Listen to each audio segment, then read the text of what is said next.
Oiê, gente boa desse canal. Aqui é Fernanda Vidigal para mais um 365 Aberturas de Tarô com vocês. Hoje, por conta de uma pergunta sobre a história, eu abrindo o livro Manual do Tarô, também do Raju Banjaf, ele acaba trazendo um pedacinho, assim, um excerto bem legal do Papus, ou Papi, né, sobre a origem do tarô, que é sempre uma história controvertida, mítica, e aí tem a história, e por enquanto eu diria que ainda é melhor a gente acreditar em fadas, que tal? Diz ele assim: uma bela história, por certo inverídica, do místico francês Papus nos conta. Há milhares de anos, o reino egípcio estava sob a ameaça de ser conquistado e destruído por um poderoso inimigo. Diante dessa ameaça e da catástrofe eminente, os sacerdotes do reino temiam que o conhecimento arduamente conquistado ao longo dos anos pudesse perder-se para sempre. Os sacerdotes hierarquicamente superiores reuniram-se em conselho, a fim de deliberar sobre como mantê-lo e transmiti-lo à humanidade, apesar da destruição e do aniquilamento.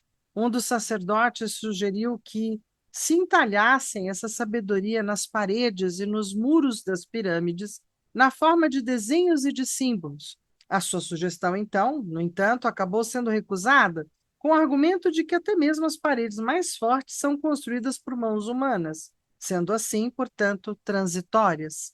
Outro sacerdote quis escolher as 10 pessoas mais sábias e inteligentes do país para iniciá-las nos mistérios.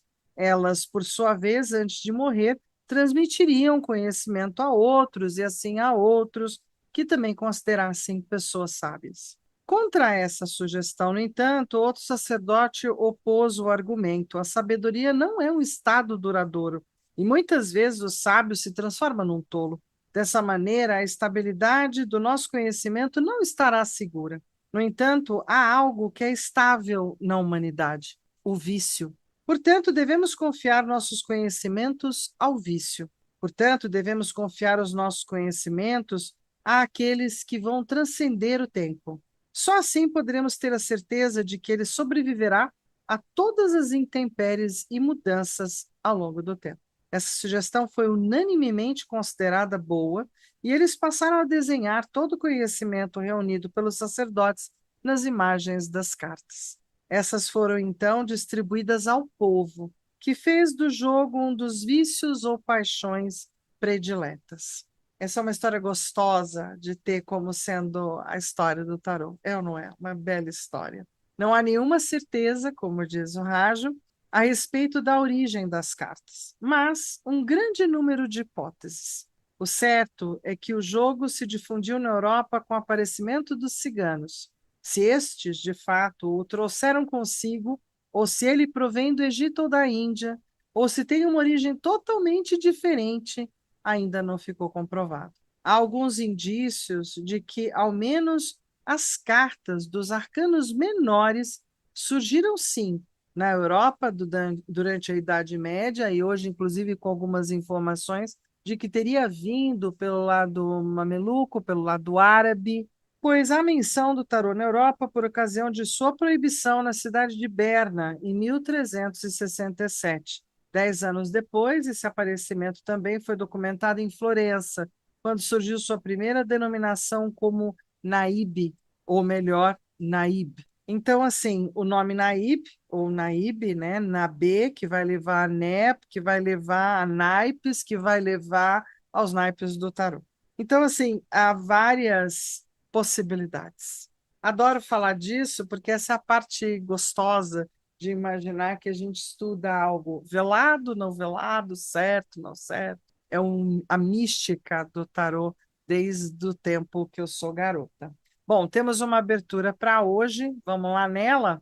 Aqui estamos nós no 365 Aberturas de Tarô e temos uma abertura, então, para hoje, abertura de número 82. Mas antes disso, você que está nos acompanhando, faça o favor de dar um joinha, de se inscrever no canal, de compartilhar, né? Vem com a gente, vem dando ânimo aqui para esse projeto, vem dando corpo para esse canal.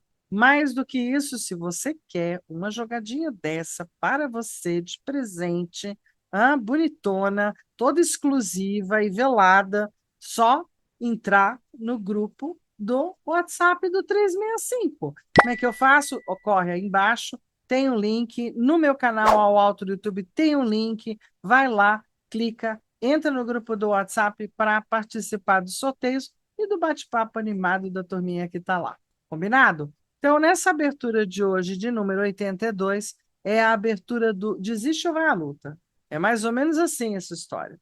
Muitas pessoas importantes conseguiram chegar onde chegaram pela persistência, por nunca jamais desistirem do que queriam ou sonhavam. Sabe a corrida da lebre e da tartaruga? Winston Churchill, gosto, né, de lembrar que é um grande estadista inglês de uma época importante para a história da Segunda Guerra Mundial, foi um exemplo vivo disso, entre outros, como Ayrton Senna aqui no Brasil. Perseverar e insistir sempre.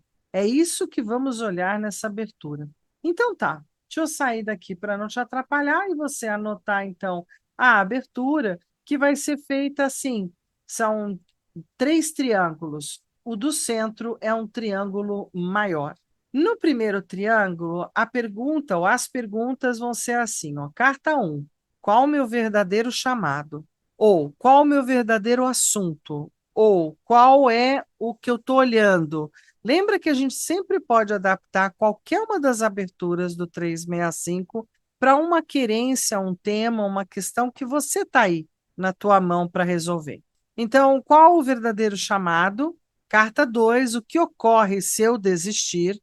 Então, qual o verdadeiro chamado? Caminho, né? E, assim, o que ocorre se eu desistir? Carta 2. Carta 3, o que ocorre se eu perseverar? Então, na carta 2, eu tenho a desistência da lebre, que vai dormir, vai descansar. Na carta 3, eu tenho a perseverança da tartaruga sempre em frente. Carta 4, aí eu já estou no segundo bloco de triângulo. O maior desafio desse chamado, ou desse objetivo, ou desse caminho. Carta 5, como é que eu posso suplantar, superar, passar por cima desse desafio? Carta 6, quais abordagens ou atitudes tomar? Carta 7, quem ou o que é meu suporte ou pode me ajudar? Carta 8, a gente já está no último triângulo, como posso confiar em mim? Carta 9, como posso melhorar e me especializar? Carta 10, como posso gostar ainda mais da jornada ou do caminho escolhido? Bora fazer? Uma jogada bem interessante essa. Então, vamos seguir juntos lá para a mesa. Lembrando que é sempre muito útil para todos que estão seguindo o 365 ou aprendendo tarô, ou estudando tarô, de fazer diários de bordo, né? Anota a sua abertura, anota as cartas que saíram, anota uma prévia ou uma simples observação de leitura, né? Ou até uma leitura inteira para quem quiser. Combinado? Então vamos ver que história nós vamos contar hoje. Você anotou direitinho aí os 3 triângulos? Essa é uma jogada de 3 torrezinhas. Então eu tenho um chamado, né? Vou colocar exatamente como o chamado do meu projeto lá do Quatro Estações, não exatamente daqui, né? Que é o projeto de formação, é um projeto da minha vida, eu sinto que é o meu chamado. Então, para pegar essa turminha, eu vou olhar com arcanos maiores, Marselha, vou deixar o Eight quietinho, vou deixar os menores talvez para depois. Combinado? Então, vamos lá. Carta 1. Carta 1, vamos lá misturar mais um pouquinho, misturei de novo, né? A gente sempre, é sempre bom, é quase um vício depois de um tempo. Qual o meu verdadeiro chamado? E dessa vez eu vou trabalhar com a direita. Qual o meu verdadeiro chamado? O que ocorre se eu desistir e o que ocorre se eu persistir? Formei o primeiro triângulo. Vou até pôr um pouco mais para cá. O segundo triângulo tem mais carta, né? Muito bem. Aí a gente tem o maior desafio desse chamado, desse caminho, desse objetivo, está aqui. Como posso suplantar ou superar isso? Está aqui. Quais abordagens ou atitudes tomar? Está aqui. Quem ou o que é meu suporte? Pode ser quem ou o que, né? Não precisa ser uma pessoa, pode ser algo. Segundo triângulo aqui organizado. Vou até tirar esse daqui, vou pôr esse daqui para cá. Peraí, que a gente sempre tem que arrumar aqui um pouco. Último triângulo, quero tirar da vista essa turminha. No último triângulo, as perguntas são: como é que eu posso confiar mais em mim, né? Confiar em mim, trabalhar comigo, dar crédito para mim. Isso, como é que eu posso melhorar e, com isso, também tornar a minha caminhada mais especializada, né? Como é que eu posso realmente dar uma incrementada? A carta 9. E como é que eu posso gostar ainda mais da jornada? Gostar. Gostar. Aqui. Muito bem. Fiz, vou tirar esse aqui também de perto para não atrapalhar a visão. Fecha, baralho fechado, assunto resolvido, cartas na mesa, a gente não mexe mais. Então, lembrando que essas são algumas dicas importantes, né? Principalmente para não se perder, para não achar que tem, errei, vou consertar. O que está posto na mesa, está posto na mesa. Se você trocou um pouco a ordem, olha, seja feliz, tá? Beleza? Não, é o que está na mesa, está montado está. Então, ótimo. Olha, com relação ao meu projeto, né, qual o meu verdadeiro chamado? Meu verdadeiro chamado é de mediação, é de temperança, é de equilibrar, é de trocar, é de compartilhar, é de fazer a ponte entre diversos universos, o angélico e o material, é de trazer mais informação, né? Enfim, é o universo temperado da Dona Temperança. Esse é o chamado e essa é a carta que veio representando, então, a minha querência, né? Aquilo que eu trouxe, que eu queria olhar, que é o projeto do curso do Quatro Estações da Formação em Tarô. O que que ocorre se eu desistir? A estrela até veio, né? Viradinha, mas eu não vou trabalhar ela como invertida. Então, se eu desistir, a estrela diz: olha, fica lá, né? Fica como uma expectativa, uma esperança, um sonho, uma coisa bem lúdica, bem sustentável, leveza do ser, fica lá. O que que ocorre se eu perseverar?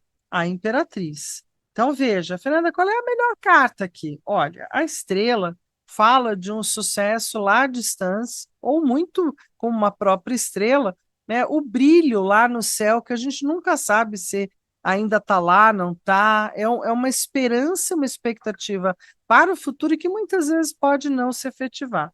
Agora, se eu persistir, a Imperatriz me diz que eu posso prosperar, que eu posso realmente frutificar, que tem possibilidades de eu estar criando uma sociedade ali, estar criando uma história, prosperidade. Tá bom, gostei, bacana. O maior desafio desse chamado, desse caminho, são as escolhas. Então, são as escolhas, o que, que eu escolho ou gosto que lá esteja, né? As bifurcações ou as duplicidades e o que, que a gente põe de material ou não, as escolhas ao longo do caminho. Vou prestar atenção porque esse é o grande desafio. Como posso superar esse desafio? Tocando para frente, né? Corajosamente, tomando decisões, se boas ou ruins, a gente adapta e arruma de acordo com o que acontecer, mas mantendo um movimento sempre em frente, ou de coragem, de meta e de objetivos adiante. Qual a abordagem que eu devo estar tomando, né, dentro desse projeto? A abordagem de quem já viu muito, mas ainda tem por ver. A abordagem daquele que está ligado ao passado também, consegue olhar para o mundo anterior do tarô, a sua história, mas também olha para o novo tempo do tarô e para aquilo que ele está hoje se colocando e se posicionando perante a humanidade. E aqui no último, né, quem ou o que é meu suporte? Bom, tanto pode ser um ele como pode ser um ela, a sacerdotisa é mais uma figura yin, mas fala de uma dupla, né? Alguém que pode estar me dando suporte é alguém também intelectual, também mais do tipo quieto, também um estudioso, também um buscador, né? Achei bem legal isso, bacana, né? E a intelectualidade, os livros, os estudos, tudo que a gente tem hoje disponível para buscar na web aberto, né? Toda a informação, toda a formação. Então, tudo que eu trouxer de informação vai estar beneficiando o projeto e dando suporte para ele. Como posso confiar em mim? Olha, então, se a gente fosse pensar, né, num velho pensamento, eu não posso confiar em mim direito, não. Por quê? Porque se eu tiver que confiar em mim, eu tenho que confiar principalmente na minha porção mais lúdica, mais infantil, na minha criança interna, na minha alma, né? Eu tenho que confiar em mim como alguém que está caminhando ousadamente pela vida e acredita que vai chegar lá. Então, eu vou ter que usar uma certa irreverência do louco. Aí, como eu posso melhorar e me especializar?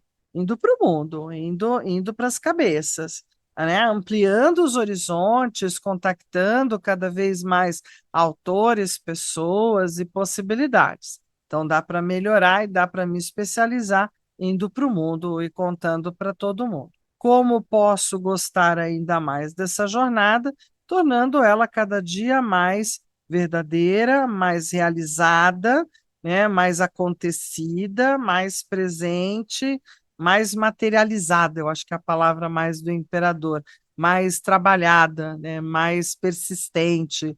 É isso. Eu tendo a abrir para essa abertura que eu acho ela simples, direta e objetiva, os menores. Para mim tá bom assim. E se eu tivesse com alguém, eu lendo para alguém, também estaria. Eu acho que tá boa, ela é boa com os maiores, é uma abertura bacana para fazer com maiores. A autora também trabalha só com os maiores. Vou ser fiel a isso. Bom, vamos imaginar agora que aqui era desista ou vai à luta, não é? Então, assim, se eu desistir, não é de todo mal. Se é para ir para a luta, pode ser melhor. Então, as coisas que eu tenho para enfrentar estão aqui no centro. É o mais difícil para enfrentar? Tá. Vou olhar para isso e vou levar para o meu navegador interno, no sentido de, bom, vamos ver o que eu tenho que olhar melhor aqui, né? Quais são as questões que talvez eu esteja achando que são mais complicadas, mas o jogo em si, se vocês até olharem comigo, me leva a dizer, olha, vai à luta, né? Vai à luta. Não tem tanta pedreira, não tem tanta desgraceira aqui na turma do meio. Então, esse triângulo do centro, que eu achei por bem voltar aqui e falar para vocês, é que pode significar fortemente se a barreira é muito grande, muito difícil e etc. Seria talvez o lugar, se eu não tivesse compreendido que a minha barreira é até meio conhecida, então que eu acho que eu tenho que ser ousada mesmo, que nem o louco, que diz assim: ah, deixa que diga, que fala, não estou fazendo nada, você também. Então, assim, definitivamente, estou tocar a vida para frente, né? Estou tocar meu projeto para frente, vamos lá. Melhor feito do que perfeito, diz alguém que eu gosto muito. Então, definitivamente, o jogo me levou a dizer, vou continuar, vamos tocar em frente, tá bacana, não é? Tem algumas cartas importantes para falar, ok, vamos seguir. Agora, caso isso não aconteça, vamos supor que venham outras cartas mais desafiadoras, você tanto pode se valer de perguntar para os menores, bom, desafiador o quanto, né? De que gênero é esse desafio, quanto você também pode até abrir mais arcano maior aqui nesse triângulo do meio, para ver como é que você supera a encrenca, né? Porque a superação, o desafio e a superação está aqui, né? No coração desse jogo, no triângulo do meio. Tá bom? Então eu voltei principalmente para orientar, porque eu falei, nossa, joguei como se estivesse assim bem sossegada jogando para mim, né? E esqueci que às vezes é bom a gente bater um papinho. Combinado? Então, a gente tem mais uma jornada para amanhã. Vamos lá, vamos sair aqui da mesinha e vamos seguir para a jornada de amanhã. Amanhã a gente tem mais uma jogada no 365 aberturas de tarô, uma jogada bem bacana, que é a jogada da bifurcação. E aí eu acho que eu paro com a minha obsessão essa semana de ficar entre dois mundos, né? De ficar confrontando coisas, de ficar criando paradoxos para todo mundo, tá? Bifurcações, 6 cartas mais duas, amanhã aqui no 365 Aberturas de Tarô. Então, gente, aquele famoso um beijo, um queijo, a gente se vê amanhã. Beijoca no coração, valeu!